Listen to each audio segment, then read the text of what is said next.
Allora, mi è stato chiesto come contributo di parlarvi di quello che è, secondo me, il rapporto tra la storia, la grande storia, quella con la S maiuscola, e le storie, quelle che impropriamente abbiamo definito le piccole storie, ma che sono poi le storie individuali, le storie delle persone che vivono in un determinato tempo e in un determinato contesto. Beh, prima cosa mi viene da dire che si tratta sicuramente di un rapporto bionivoco, nel senso che se è vero che la grande storia è fatta dalle vicende individuali delle persone che vivono in quel contesto e in qualche modo sono loro a definirla, è altrettanto vero che la grande storia finisce per definire le storie personali, nel senso che quello che è il contesto storico-politico influisce in maniera decisiva su quelle che sono le scelte, il modo di comportarsi, l'identità delle persone. E in questo rapporto mi viene anche da dire che pensare di raccontare la storia, quella con la S maiuscola, la grande storia, al di fuori delle persone, finirebbe per essere semplicemente un insieme di date, avrebbe scarso interesse.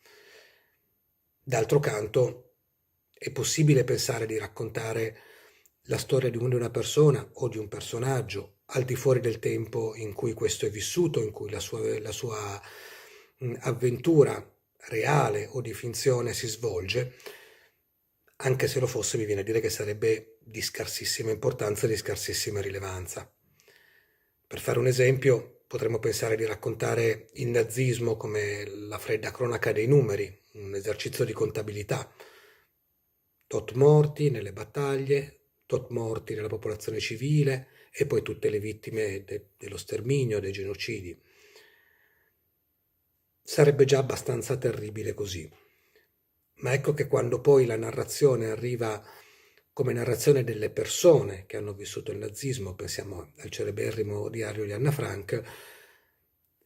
si incomincia a capire realmente che cosa è stato quel fenomeno per le persone che vi sono state immerse, che cosa ha comportato. Si riesce a provare l'empatia. L'empatia è una delle prime dimensioni su cui si muove questo rapporto. E a me viene naturale aggiungere un'altra, perché da quando scrivo mi occupo principalmente di letteratura di finzione, e che è quello dell'immedesimazione.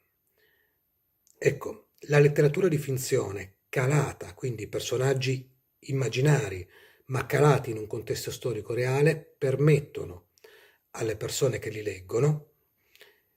di rompere le barriere e andare oltre l'empatia e vivere con le vesti di quel personaggio. E all'interno di questa immedesimazione si capisce forse ancora più a fondo, perché si sperimenta in maniera più diretta, che cosa una determinata storia con la S maiuscola ha significato per chi le ha vissute.